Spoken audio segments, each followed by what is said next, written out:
Gold, trusted gold buyers. మీరు తాకట్టు పెట్టిన బంగారాన్ని విడిపించి ఈ రోజు ఉన్న మార్కెట్ ధరకు కొనబడను. ఒక కుటుంబం నిలబడాలంటే మనతో పాటు ఒక మంచి పార్ట్నర్ ఉంటే చాలు, ఎన్ని సముద్రాలైనా ఈదేయచ్చు అని ఈ జంటను చూస్తే అనిపిస్తుంది అనమాట. భార్యకి భర్త, భర్తకి భార్య, వాళ్ళని వాళ్ళు ఏ కష్టం వచ్చినా సపోర్ట్ చేసుకుంటూ ఎంతైనా సరే ముందుకు వెళ్ళిపోతూ ఉంటారనమాట. ఆ విషయం నాకు చాలా బాగా నచ్చింది. ఇంకా వాళ్ళు ఎవరో కాదు, ఈరోజు నాతో పాటు కల్పన హరిదాస్ గారు ఉన్నారు. కల్పన హరిదాస్ అండ్ శ్రద్ధ మంతన ఛానల్ నుండి. సో వాళ్ళిద్దరితో అయితే చాలా విషయాలు మాట్లాడేద్దాం. హలో అండి, నమస్తే. బాగున్నారా? ఇంటి ఏడుస్తున్నారు అప్పుడే, అయ్యయ్యో ఇంట్లోనే ఏడుస్తున్నారు మీరు. ఓకే, నీ కష్టాలు వచ్చినా ఇలా తోడు నిలబడుతున్నారు అన్నందుకు ఏడుస్తున్నారా?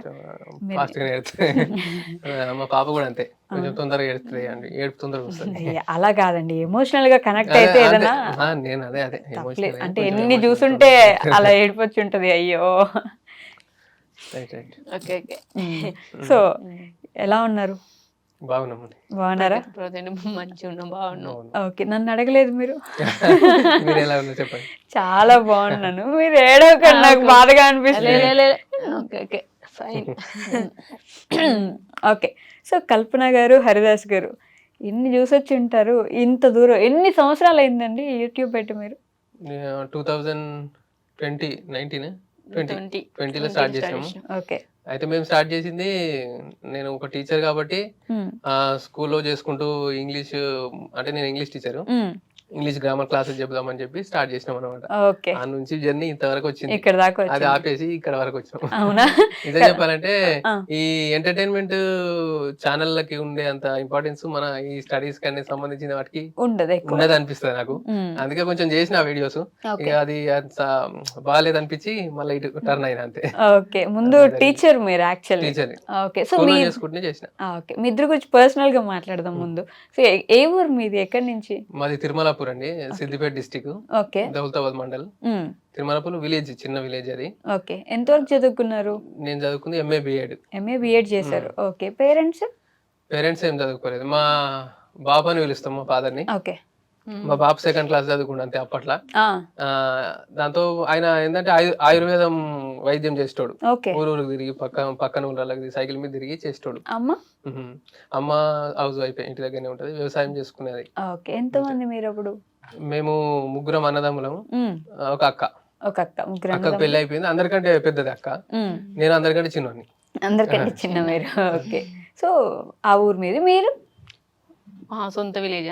మా పేరెంట్స్ అయితే చిన్నారిపల్లె, చిన్న విలేజ్. చిన్నారిపల్లె, చిన్న విలేజ్. 120 ఎంత హౌసెస్ ఉంటాయి అంతే అక్క.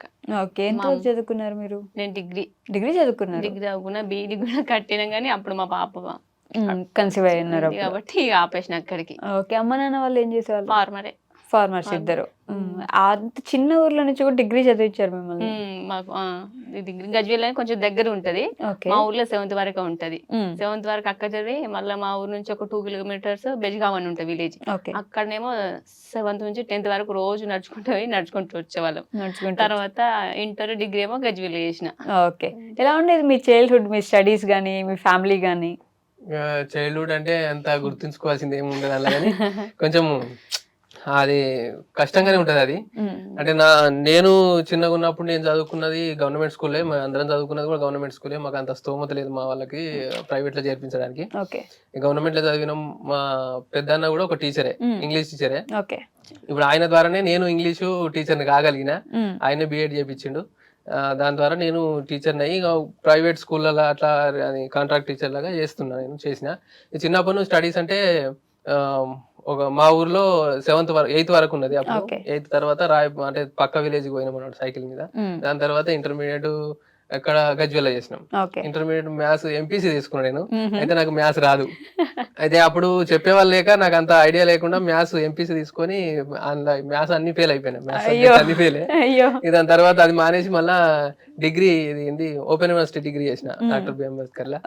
దాని నుంచి మళ్ళీ బిఎడ్ చేసి తర్వాత ఎంఎడ్ చేసిన. ఇది అయిపోయింది.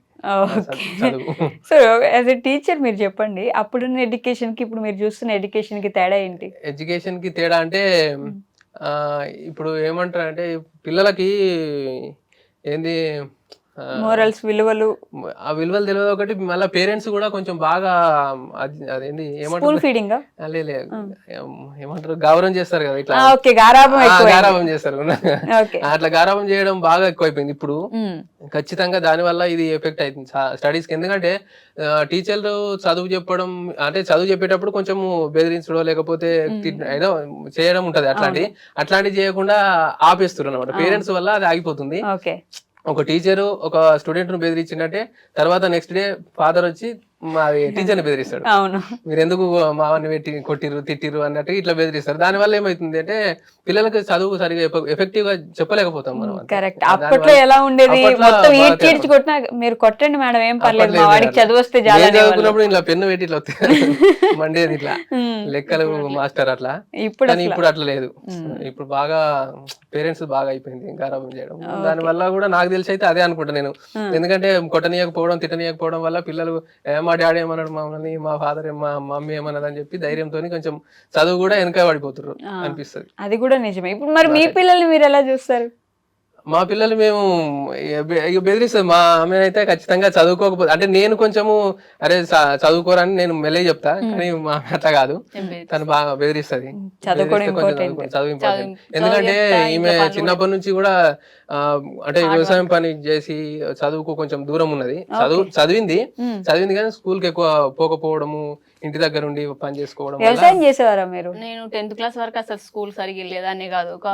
ఇప్పుడు మామూలుగా ఇప్పుడు వ్యవసాయం చేస్తా టైం అనుకో, ఒక 15 days స్కూల్కి వెళ్ళేదాన్ని, 15 days పనికి వెళ్ళేదాన్ని. ఓకే. మొత్తం నాకు వ్యవసాయం పని మొత్తం వచ్చు, అగ్రికల్చర్ మొత్తం అన్ని చేస్తాను, నాటేస్తా. ఎందుకని అంటే సగం స్కూల్ కి మా పేరెంట్స్ ఏంటంటే మా అమ్మ అన్ని స్వతహాగా నేర్చుకోవాలని, మా మమ్మీ ఏంటంటే అన్ని పనులు నేర్పేది. నేను నాగలి దున్నిన, ఓరి ఇట్లా పెడతారు కదా అవి పెట్టేసిన, నాటేసిన, పత్తేరు పోయేదాన్ని, ఇలా గుత్తల కంటారు అట్లా పోయేదాన్ని. నాకు కూడా హార్డ్ వర్క్ చేయడమైనా పని చేయడం నేర్చుకోవడం మస్తు ఇష్టము. తర్వాత బీడీలు నేర్పింది మా అమ్మ, చూసుకుంటూ మా అమ్మ బీడీలు చేసేది, బీడీలు కూడా నేర్చుకున్నా. తర్వాత 10th అయిపోయినాక ఇంటర్ ఫస్ట్ ఇయర్ అయిపోయింది. ఇంటర్ ఫస్ట్ ఇయర్ లో మళ్ళీ మా మమ్మీ ఏం చేసిందంటే మళ్ళీ మిషన్ నేర్పించింది. అన్ని పనులు నేర్పించింది. మా అమ్మ అప్పుడే అన్ని నేర్పుతుంది అని నాకు కొంచెం అనిపించేది, కానీ మా అమ్మ నేర్పిన పనులు నాకు ఇప్పుడు అవసరం అవుతున్నాయి. నేను ఇప్పుడు అప్పుడు స్టిచ్చింగ్ నేర్చుకున్నా, ఇప్పుడు నేనైతే ప్రజెంట్ స్టిచ్చింగ్ చేస్తాను అనమాట. నేను ఇప్పుడు వ్యవసాయం అయినా చేసుకోగలుగుతాను. నాకు ఏ పని లేకుండా నేను కూలి పనికి పోయినా నాకు రోజు 500-600 వస్తాయి. లేదు నేను గుత్తకపోయినా 1000 rupees వస్తాయి అనమాట. ఎట్లయినా బతకాలంత శక్తి కాబట్టి మా అమ్మ నాకు నేర్పించింది.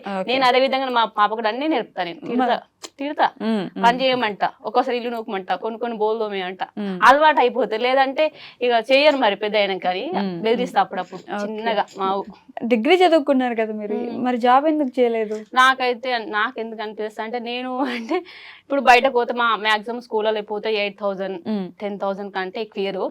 అదే పైసలు నీ ఇంట్లో కూడా నా ఫ్రీడమ్ ఉన్నట్టు నేను కుట్టుకోగలుగుతాను. నేను ఒక 2 బ్లౌజులు కుట్టినాను, ఒక బ్లౌజ్ కు 200, నేను 2 కుట్టుకున్నా లేదంటే 4 కుట్టుకున్నాను, 4 800 నాకు వస్తాయి. ఒక రోజు తక్కువ కుట్టుకున్నా, ఒక రోజు ఎక్కువ పెట్టుకున్నా, మొత్తం నెల మొత్తంలో 10,000 నేను సంపాదించగలుగుతాను ఇంట్లో కూడా. వేస్ట్ అంటే అడుకోవాలి, ఒకటి చెప్పింది నాదే, నాకు అట్లా ఇష్టం ఉండదు. నా సత్తాగా నేను చేసుకోవడం ఇష్టం అనిపిస్తుంది నాకైతే.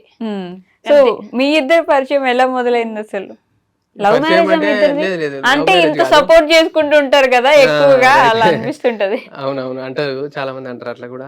కాకపోతే లవ్ మ్యారేజ్ కాదు, మాది అరేంజ్ మ్యారేజ్. గుర్తుందా పెళ్లి చూపులు ఎలా జరిగింది? అది ఒక పెద్ద ట్విస్టులు, అదేంది ఒక సినిమా అలీ చెప్పినట్టు ట్విస్టులు, దెబ్బ మీద దెబ్బ, ప్రతి సీన్ ఇంటర్వ్యూ లాగా ట్విస్ట్ ఉంటది అన్నట్టుగా ఉన్నది మాది. అంటే పెళ్లి చూపులు అప్పుడు ఇట్లా అమ్మాయి ఉన్నది చూడడానికి పోదామంటే పోయినాము. చూసిన తర్వాత నెక్స్ట్ డే మళ్ళీ అది మాట్లాడుకుంటూ అవి ఉంటాయి కదా, ఆ టైంలో కొంచెము గొడవలు అయినమాట, చిన్న గొడవలు అయినాయి. చిన్నగా అంటే మధ్యవర్తుల ద్వారా అన్నమాట, వీళ్ళకు మాకు డైరెక్ట్ కాకుండా మధ్యలో ఉన్న ద్వారా కొంచెం డిస్టర్బెన్స్ వచ్చింది. దానికి మేము మళ్ళా ఇక ఇట్లా అంటారు ఇట్లా ఎందుకు అని చెప్పి మేము అందరం తిరిగి వచ్చేసినాం మళ్ళా ఇంటికి. అంటే ఏంటి టీ కాఫీ ఇవ్వలేదా విషయంలో? కట్నం అంతా మాట్లాడిన తర్వాత ఏంటంటే బైక్ పెట్టాలి కదా, మా వాళ్ళేమో మేము బైక్ తెచ్చిస్తామని వాళ్ళు, కాదు మేము పైసలు ఇస్తేనే బైక్ మేము కొనుక్కుంటామని వీళ్ళు. గంతే అన్ని చిన్న చిన్న గొడవలు. ఏడగాలి కట్నము బంగారము బడి భాషలు అన్ని మాట్లాడేసుకున్నాం. ఒక ఈయన్నే నువ్వు మా వాళ్ళు ఏంటంటే నువ్వు ఎంత 1,00,000 కొను 1,50,000 బైక్ కొను మేమే కొనిస్తామని మేము మా వాళ్ళు లేదు మేమే కొనుక్కుంటామని వీళ్ళు అయితే మాకు 1,00,000 రూపాయలు లేరు. పైసలు ఎందుకు అడిగారు అంటే మాకు కొన్ని అప్పులు నేను అడగ 30,000 అవి తీసుకొని ఇట్లా చేసుకుందామని చెప్పి మా వాళ్ళ ఉద్దేశము. కానీ ఇట్లా ఇస్తే వీళ్ళు అప్పులు తీసుకుంటారని చెప్పి వీళ్ళు ఇయ్యని యాక్చువల్ మా అక్క చెప్పారు. విషయంలో అట్లా అయిందనమాట. మనీ ఇస్తే కొన్ని వాడుకొని కొన్ని ఇంట్లో ఇక అందరూ వాడుకుంటారు అంటే మా అక్కని కదా అట్లా అయింది కాబట్టి ఎంత పెట్టినా ఉండాలని ఆ మెయిన్ గానే మేడం అంతా అయిపోయింది ఆల్మోస్ట్ అయిపోయింది.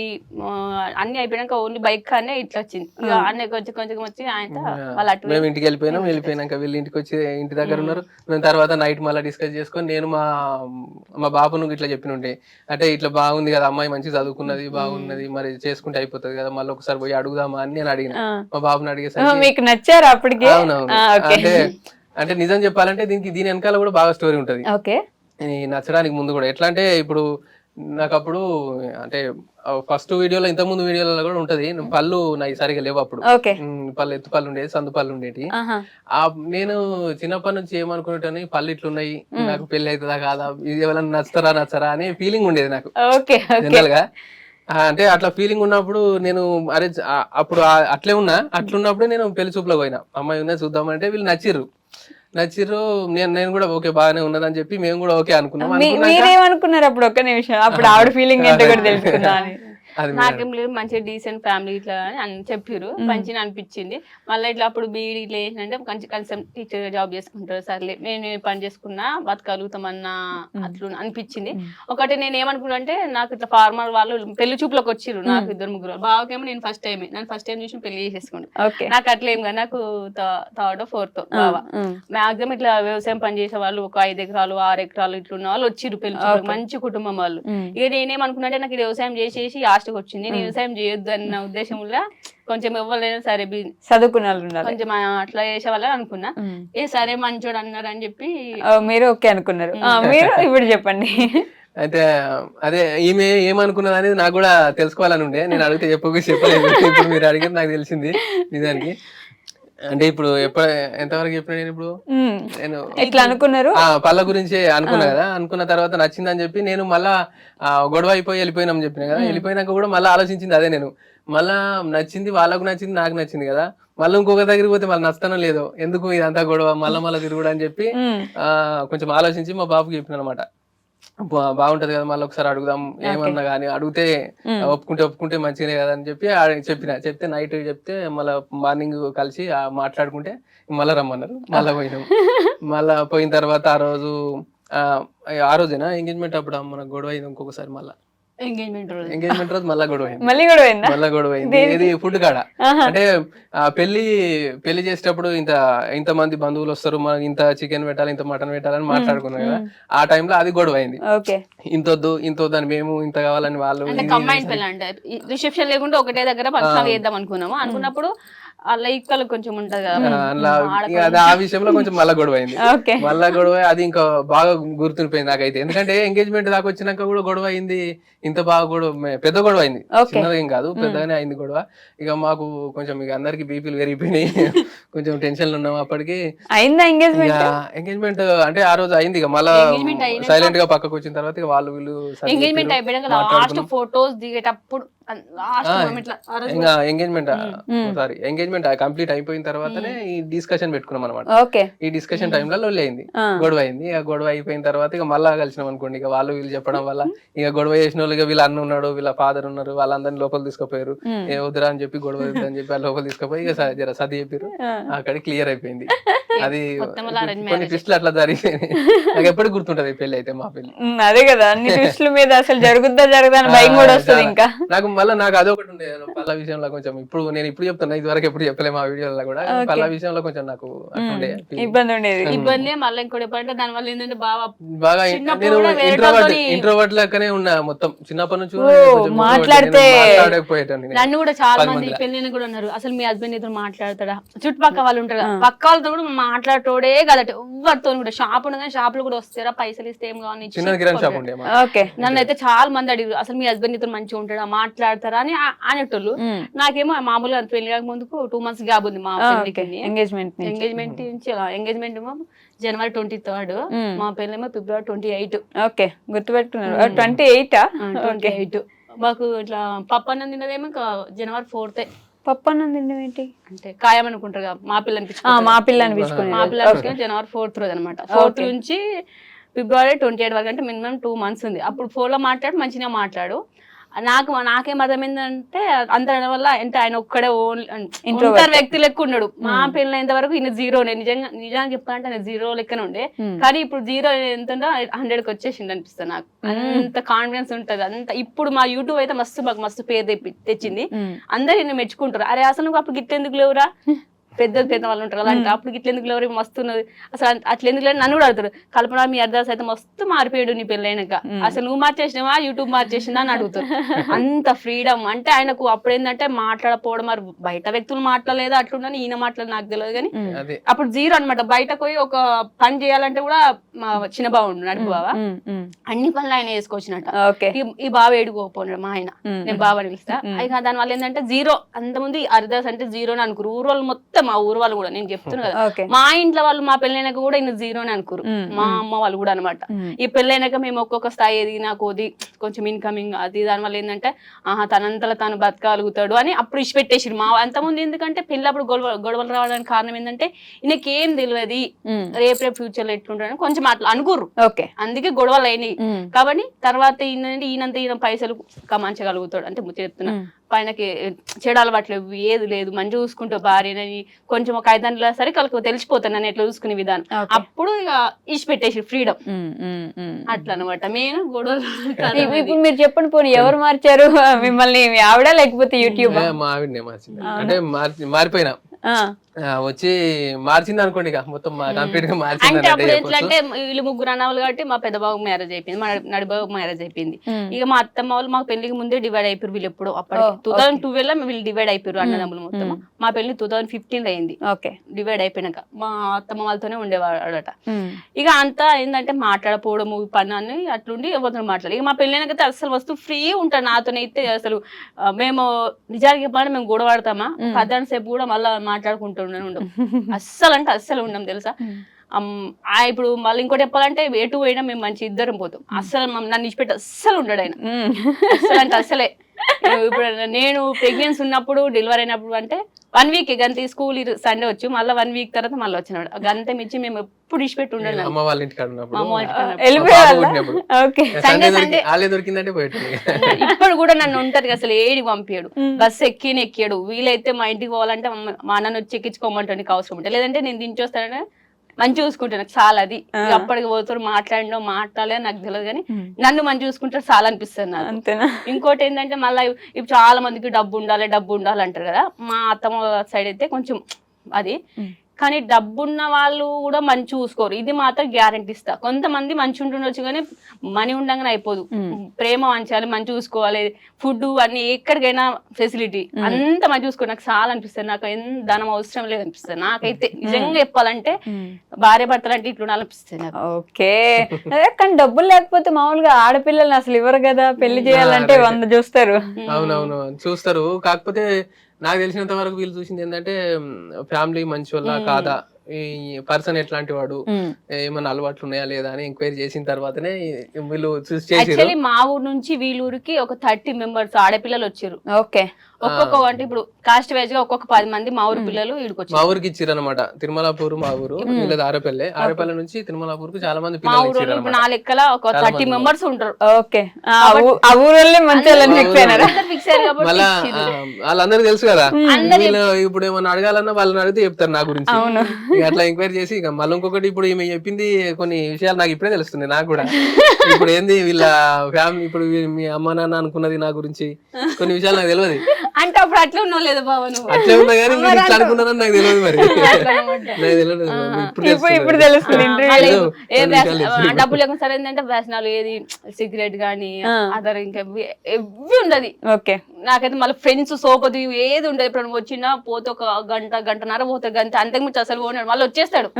మళ్ళీ అడిగినా తిన్నారా ఉన్నారా చిన్నోళ్ళు అన్నలా ఫోన్ చేస్తాడు మాకు. అందరేమో వాళ్ళ కోసం వెయిట్ చేస్తారు కదా, బాయ్స్ కోసం వస్తున్నా ఫోన్ చేస్తారు కదా. ఈయన అట్లా నాకే మళ్ళీ చిన్నోడు వండడా, శ్రద్ధ వండుకుందా, నువ్వు తిన్నావా, లేట్ అయితే నువ్వు తిన్నా, అట్లా ఫోన్ చేస్తారు. బట్ ఎట్లా అనిపిస్తుంది చెప్పు, పైసలు ముఖ్యమా, మనం మంచిగా ఉండడం ముఖ్యమా? అందుకే అనింది ఎలా అయినా ఒక మంచి పార్ట్నర్ ఉంటే అంతే చాలు. ఎన్ని కష్టాలు వచ్చినా సరే ఈదుకుంటే వెళ్ళిపోతారు అని అట్లా చెప్పేసి. మా- మళ్ళా వాళ్ళైతే నిజానికి ఈయన ఖర్చు ఖర్చు పెట్టాడు కాబట్టి మేము కొంత సంపాదించేసారు, మాకు ఒక ఫుడ్ ఖర్చు అంతే మించి మిగతా అన్ని మేము సేవింగ్ చేసుకుంటాం. అస్సలు అంటే అస్సలే. ఓకే, ఆ. ఏదో చెప్తున్నారు మీరు. లేదు ఇప్పుడు మేమిద్దరం కలిసి ఏదన్నా ఆలోచించుకున్నా కానీ మేమిద్దరం కలిసి ఆలోచించుకుంటాం. ఏదైనా డిసిషన్ తీసుకోవాలన్నా ఫ్యామిలీ గురించి డిసిషన్ తీసుకోవాలన్నా లేకపోతే బయట విషయాలు ఏదైనా తీసుకోవాలన్నా మేమిద్దరం ఆలోచించుకున్నాకనే చేస్తాం అన్నట్టు. అట్లా అని చెప్పి మా ఇద్దరికి కొంచెం అండర్స్టాండింగ్ బాగుంటుంది. బాగా కష్టపడ్డారా ఈ కష్టమే ఫ్యామిలీని ఎదుకు రావడానికి? లేదండి, కష్టమేం లేదు. ఎందుకంటే వైఫ్ సపోర్ట్ మంచి సపోర్ట్ చేస్తుంది ఏ విషయమైనా. ఇప్పుడు నేను ఏదైనా ఫీల్ అయినా బాధపడ్డా కానీ నా ప్లేస్ నుండి బాధపడి దానికి ఎట్లా పరిష్కారం అనేది చెప్పగలుగుతుంది. అంత అర్థం చేసుకుంటాను. మొత్తం ఎత్తేస్తున్నారుగా మిమ్మల్ని. మేమిద్దరం ఈయననేమో మళ్ళీ ఇంకోటి ఈయన కనవాడు అంటే నేనేమో మాటలు ఎక్కువ మాట్లాడతా, అందరికీ మాట, కానీ ఈయన ఎన్నుకుంటే నన్ను సపోర్ట్ చేస్తా కాబట్టి నేను ఇంత మాట్లాడగలుగుతా, నేను ఇంత యూట్యూబ్ లో అయినా మాట్లాడగలుగుతా, చేయగలుగుతా. ఈయన సపోర్ట్ లేని ఏది కాదు. ఓకే, కల్పన హరిదాస్ ఛానల్ గానీ శ్రద్ధా మంతిన ఛానల్ గానీ ఎలా అసలు యూట్యూబ్ ఎందుకు పెడదాం అనుకున్నారు?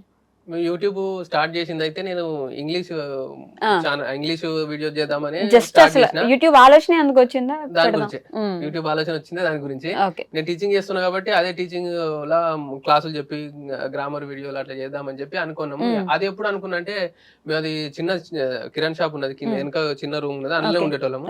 అయితే మీద ఒక రూమ్ వేసుకున్నాం పైన, మా ప్లేస్ అదొకటే. ఇక మేము ఇల్లు వంచుకున్న తర్వాత మాకు వచ్చింది అది, మీద ఒక రూమ్ వేసుకున్నాం అనమాట. మేము ఆ రూమ్ వేసుకున్న తర్వాత మాకు కొంచెం ప్లేస్ ఉన్నది. ఆ ప్లేస్ ఉన్న తర్వాత ఒక బోర్డు తీసుకొచ్చి ఇక్కడ అంటే వీడియోస్ చేయొచ్చు బాగుందని చెప్పి అప్పుడు ఆలోచించు నేను. అప్పుడే వచ్చింది ఫస్ట్ థాట్. దాని నుంచి వీడియోస్ స్టార్ట్ చేసినాం. తీసిన కొన్ని ఒక 20-30 అట్లా వీడియోస్ చేసిన కానీ అంత రీచ్ అనిపించలేదు. మళ్ళా మెల్లమెల్లగా ఏమని ఆలోచించిన అంటే కొన్ని వీడియోస్ చూస్తున్నాం అన్నమాట, యూట్యూబ్ చూస్తుంటాం కదా, కొన్ని షార్ట్ వీడియోస్ ఫన్నీ వీడియోస్ అవి ఉంటాయి కదా, మనం ఎందుకు ఇట్లా ట్రై చేయొద్దు ఒకసారి చూద్దామని చెప్పి అట్లా చిన్నగా ఒకసారి ట్రై చేసిన. దాని నుంచి షార్ట్స్ స్టార్ట్ అయినాయి. మళ్ళీ ఇంకొకటి మళ్ళీ వీడియోస్ కొన్ని వీడియోస్ ఏంటంటే తర్వాత ఈ ఛానల్ కాదు, అది ఈ ఇంగ్లీష్ ఛానల్ వేరు పక్కకు పెట్టేసి వేరే ఛానల్ ఓపెన్ చేసి మళ్ళీ శ్రద్ధా మంతిన ఛానల్ స్టార్ట్ చేసినాం అనమాట. దాంట్లో ఫస్ట్ ఏం చేసినాము, మా పాపతోని ABCDలు అవి 1 2 3 చెప్పడం స్టార్ట్ చేసినాం. అది బాగా అనిపించకపోయేసరికి మళ్ళీ ఇంకొకటి మగ్గం వరకు స్టిచ్చింగ్ చేస్తుంది, అవి స్టార్ట్ చేసినాం. అవి కొంచెం బాగానే పోయినాయి. దాని వల్ల కొంచెం ఒక 1000 సబ్స్క్రైబర్స్ అంటే దాని వల్లనే వచ్చింది. దాని నుంచి మెల్లమెల్లగా అవ్వటి ఇవ్వటి అనుకుంటే ఇప్పుడు షార్ట్స్ ఫన్నీ షార్ట్స్ అవి కంటిన్యూ చేస్తున్నాం. ఎంటర్టైన్మెంట్ చేస్తున్నారు, ఎడ్యుకేషన్ స్టార్ట్ చేసి ఎంటర్టైన్మెంట్ వచ్చింది. అంటే మాకు అంటే ఎవరితో ఇప్పుడు మాకు ఈ యూట్యూబ్ సక్సెస్ కనుక అయితే ఎవ్వరు సపోర్ట్ లేదు. మేమే ఏది పెడితే పోతుంది, ఏ వీడియో పెడితే పోతుంది, ఎట్లాంటి వీడియో పెడితే పోతుంది, మేము అన్ని స్టెప్ బై స్టెప్ ఫస్ట్ ఈయన స్టడీ, తర్వాత మా పాప, తర్వాత నా మగ్గం వరకు వీడియోస్, దానివల్ల క్లిక్ వచ్చింది. అట్లే కొంచెం కంటిన్యూ చేసినాం. తర్వాత మళ్ళీ ఇంకొంచెం మామూలుగా ఇట్లా పెట్టడం వల్ల బ్లాగ్స్ పెట్టినాం. ఇక అట్లా మాకు అర్థమైపోయింది ఏది పెడితే పోతాని మాట్లాడుకుంటా ఉంటాం కాబట్టి అట్లా సక్సెస్ అయింది. ఎంత మంది సబ్స్క్రైబర్స్ ఉన్నారు ఇప్పుడు శ్రద్ధా మంతిన? 7.8K అంటే 7,80,000 ఉన్నారు. కల్పన హరిదాస్ 2 lakhs ఉన్నారు అనుకో, ఒక 500 అయితే అయిపోతుంది, 2 lakhs రీచ్ అవుతుంది. ఓకే, బానే సబ్స్క్రైబర్స్ బానే వచ్చినట్టున్నారు. 4 సంవత్సరాలు 4 సంవత్సరాలు 2 years కష్టపడ్డాం అండి. ఏంది మానిటైజేషన్ కావడానికి 2.5 years పట్టింది. అంటే మేము అయితే నిజానికి చెప్పాలంటే నాకు ఈ యూట్యూబ్ వల్ల డబ్బులు వస్తాయి, యూట్యూబ్ వల్ల ఇట్లా ఇంత యూజ్ అయిందని కూడా నాకు తెలియదు స్టార్టింగ్ లా. ఎందుకంటే నేను స్కూల్లో చేసేటప్పుడు మా కొలీగ్స్ ఒక ఇద్దరు పీటీ సార్ ఉన్నాడు, ఇంకో సార్ ఉన్నాడు, వాళ్ళు స్కూల్ సంబంధించిన వీడియోస్ పెట్టేటోళ్ళు. అవి ఎందుకు పెడుతున్నారు అసలు, ఎందుకు టైం వేస్ట్ చేసుకుంటారు అని నేను అనుకునేటోని. అట్లా నాకు తెలియదు అప్పటికి. నేను మెల్లగా ఈ ఛానల్ పెట్టి స్టార్ట్ చేసినాక తర్వాత తెలిసింది నాకు ఇట్లా ఉంటది ఇది అని. తర్వాత మెల్లగా తెలిసింది నాకే, అంటే నేనే తెలుసుకొని ఇక నేనే కంటిన్యూ చేసుకుంటూ వచ్చినాను. అలా స్టార్ట్ చేశారు. అట్లా స్టార్ట్ చేసిన. ఓకే, బట్ మరి స్కూలింగ్ టీచింగ్ ఆపేశారు తర్వాత? ఇప్పుడు ఆపేసినండి. అంటే నాకు తెలిసి అంటే ఇప్పుడు యూట్యూబ్ వల్లనే నాకు స్కూల్ మానేయాల్సి వచ్చింది. ఎందుకంటే ఇప్పుడు యూట్యూబ్ చేసుకుంటూ నేను వీడియోస్ చేసుకుంటూ స్కూల్ చేస్తూనే ఫన్నీ వీడియోస్ ఇట్లా చేస్తున్నా కదా. అంటే వాళ్ళు స్కూల్లో ఏమనుకున్నారో ఏమో తెలియదు, మిగతా టీచర్లు ఇట్లా అని వాళ్ళు కొంచెం డిస్కస్ చేసినట్టు నాకు అనిపించింది. అయితే డిస్కస్ చేసి వీళ్ళు ఈయన ఇది చేసుకుంటుండు, మళ్ళీ ఇది చేస్తుండు, ఈయనకి ఎందుకు అందులో వస్తాయి ఇంట్లో వస్తాయి, ఈయన ఎందుకు ఉంచుకోవడం అన్నట్టు వాళ్ళకి థాట్ అనిపించింది. దాని తర్వాత ఏంటంటే కొంచెం చిన్న కంప్లైంట్ ఇవ్వడము, కంప్లైంట్లు పిల్లలతోని కంప్లైంట్లు అట్లా ఇట్లా కొన్ని నడిచినాయి. అట్లా నడిచి వాళ్ళు ఏం చేసిర్రు, ఇట్లా అవుతుంది అంటే నన్ను పిలుచుకొని చెప్పారు అనమాట, ఇట్లా సంగతి అని చెప్తే మీరు టీచింగ్ చేస్తారు కదా, పిల్లలకు చదువు చెప్తలేరు అది ఇది అని అన్నారు అన్నట్టు. ఓకే అంటే ఓకే సార్ మీకు అట్లా ఇబ్బంది అయితే మరి నేను మానేస్తా అని చెప్పిన నేను అప్పుడే వెంటనే. ఓకే మీరు మానేస్తా అంటే ఎట్లా, సడన్ గా ఇట్లా అంటే మరి ఇక నాకు మీరు ఇట్లా ఇబ్బంది అవుతుంది అంటారు కదా సార్ అంటే, ఇబ్బంది అయితే అది మేము కొంచెం కవర్ చేసుకోవచ్చు కదా అంటే, ఇక లేదు సార్ రేపు కూడా మళ్ళీ ఇబ్బంది అవుతుండొచ్చు, ఇప్పుడు ఇట్లా అవుతుంది మా తర్వాత కూడా అట్లయితే మళ్ళీ నన్ను పిలిచి చెప్తారు, ఎందుకు ఇది అంత గొడవ ఎందుకు సార్ మానేస్తా అని చెప్పి బయటకు వచ్చేసిన. ఓకే అంటే మెయిన్ ఆడ ధైర్యం ఏంటంటే నాకు అప్పుడు బయటకు వచ్చేటప్పుడు కూడా ధైర్యం ఏంటంటే ఏదైనా బిజినెస్ చేద్దామని థాట్ ఉన్నది అప్పటి నుంచే, ఒక 5 years బ్యాక్ నుంచే ఎప్పటి నుంచో అనుకుంటున్నా, ఓకే అరే బిజినెస్ చేద్దాం, కొన్ని డబ్బులు వచ్చినాయి అంటే పని చేసినా కదా మేడం, ఇప్పుడు స్కూల్లో చేసుకున్నా కాబట్టి ఇంత డబ్బులు వచ్చినాయి, ఆ డబ్బులతోని ఏదైనా చిన్నగా స్టార్ట్ చేసుకుందాం అని చెప్పి ఉద్దేశంతో ఇట్లా ఆలోచించి రానని చెప్పి స్కూల్లో చెప్పేసిన, యూట్యూబ్ కంటిన్యూ చేసుకుంటూ అది చేసుకుంటామని, యూట్యూబ్ చేస్తూ బిజినెస్ చేద్దామని బయటకు వచ్చిన. మరి బిజినెస్ స్టార్ట్ చేసిన అంటే క్లాస్ స్టోర్ అంటే బట్టల షాప్ పెట్టినాం, రెడీమేడ్ బట్టల షాప్ పెట్టినాము. నేను మా ఫ్రెండ్ ఇద్దరం, ఆయన కూడా స్కూల్లో చేస్తాడు, నాతో పాటు వెళ్ళేసిండు, ఇద్దరం కలిసి చేసినాము.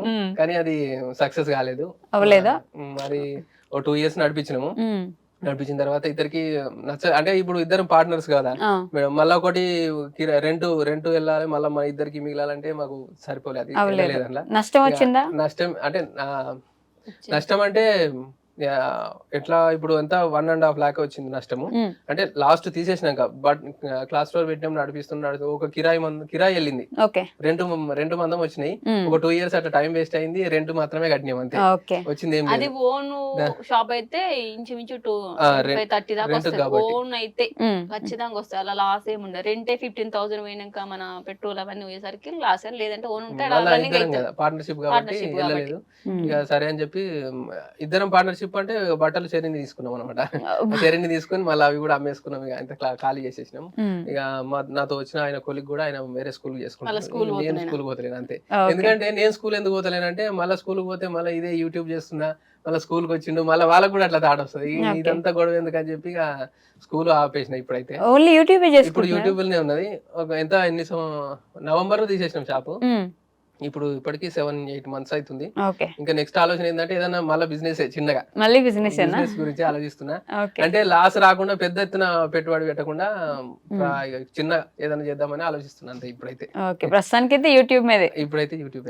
ఎంత సంపాదిస్తారండి యూట్యూబ్ మీద? 25 వస్తాయి, 20-25 వస్తాయి. అంతేనా? ఓకే, దాంతో ఫ్యామిలీ నడిపిస్తున్నారు? దాంతో ఇప్పుడు నడుస్తుంది అయితే అంతే. ఎందుకంటే ఇప్పుడు మాట 8 months అవుతుంది, నేను ఇంకేదైనా చూసుకుందామని అందుకే ఆలోచిస్తున్నా. ఇప్పుడైతే అంటే యూట్యూబ్ మీదనే ఇప్పుడు బతుకుతున్నాం అంటే అట్లా అని కాదు, ఇప్పుడైతే యూట్యూబ్ మీదనే బతున్నాం. కాకపోతే ఇంకా ఆలోచన వేరే ఉన్నది, చేద్దామని ఏదైనా పని చేద్దామని. వెళ్ళలేమమ్మా. యూట్యూబ్ లో ఫస్ట్ ఇన్కమ్ గుర్తుందా మీకు? ఉంది. ఎంత వచ్చింది అప్పుడు? అంటే అప్పుడు షార్ట్స్ కే వచ్చినాయి, షార్ట్స్ ఫండ్ అని వచ్చేది అప్పుడు. ఇప్పుడు మానిటైజేషన్ అయిన తర్వాత ఇప్పుడు యాడ్స్ కి వస్తున్నాయి డబ్బులు, కానీ అప్పుడు షార్ట్స్ ఫండ్ అని సపరేట్ గా వచ్చేది కదా, $100 వచ్చినాయి అప్పుడు ఫస్ట్.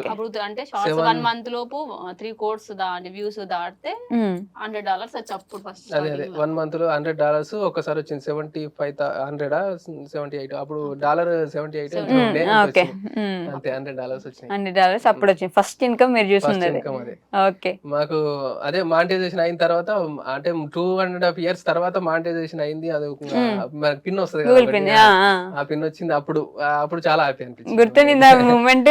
చెప్పారా వెళ్ళి మనకు పిన్ వచ్చింది ఇట్లా అని చెప్పి? ఇద్దరమే ఉన్నాం, అప్లై చేసేటప్పుడు కూడా తనకి చెప్పి చేసిన, అంటే పిన్ వస్తుంది ఇప్పుడు వస్తుంది అని చెప్పి కూడా తనకు తెలుసు, అన్ని తెలుసు, ఇద్దరం కలిసి చేసినాం. 100K సబ్స్క్రైబర్స్ కానీ ఆ మూమెంట్ కూడా 100K వచ్చినారు అని చెప్పేసి. అంటే ఏదైనా ఏంటంటే మేము ఏంటంటే తెలియకుండా ఒక పని చేయలేము, ఏదైనా పని చేసినామంటే అది ఇద్దరికి ఈక్వల్ తెలుస్తుంది ఖచ్చితంగా. ఇద్దరు ఇన్వాల్వ్మెంట్ లేని ఒక పని అసలు కానే కదా అది. ఓకే, ఇద్దరు ఖచ్చితంగా తెలిసే ఉండాలి. ఏదైనా సర్ప్రైజ్ ఇద్దామని వేయలేము, ఆయన అట్లా కూడా ఉండదు అన్నమాట. ఖచ్చితంగా చిన్న పని అయినా సరే నేను డిస్కషన్ చేస్తా, భావనతో డిస్కషన్ చేస్తారు ఖచ్చితంగా. ఓకే, మోస్ట్ హ్యాపీయెస్ట్ మూమెంట్ ఏంటి మీకు ఇప్పటివరకు మొత్తం త్రూఅవుట్ ది లైఫ్? యూట్యూబ్ అనే కాదు, నాకంటే హ్యాపీయెస్ట్ అంటే యూట్యూబ్ కాకపోయినా కానీ ఒక హ్యాపీయెస్ట్ మూమెంట్ ఏంటంటే, మేము ఛానల్ స్టార్ట్ చేసిన కొత్తలా తన స్టిచ్చింగ్ అదే మగం వర్క్ వీడియోస్ పెట్టినాము. అప్పుడు చిన్న 15 views 20 views అట్లా పోయేటి ప్రతి ఒక్కటి. ఒక వీడియో మాత్రం 300 views ఒకటి వచ్చింది. అప్పుడు పైన రూమ్ లో ఉన్నది, కింద నేను షాపులు ఉన్నా, అది పట్టుకొని ఉరికొచ్చింది నా దగ్గర, ఫోన్ పట్టుకొని ఉరికొచ్చింది దగ్గరికి, ఇది చూడు బాబా ఇంత వచ్చిన వ్యూస్ అని. అదే అమాయకంగా అనిపించింది. అరే ఇంత దానికి ఇట్లా మురుస్తుంది బాగా Cute గా అనిపించింది. అప్పుడు అనిపిస్తది. మంచిగా అనిపించింది. ప్రతి ఒక్క వీడియోకు 12, 15, 18 తప్పితే 50 వ్యూస్ వచ్చేదానికి మేము నైట్ అప్లోడ్ చేసినాం దాన్ని. నెక్స్ట్ డేనే వచ్చింది అనమాట అట్లా.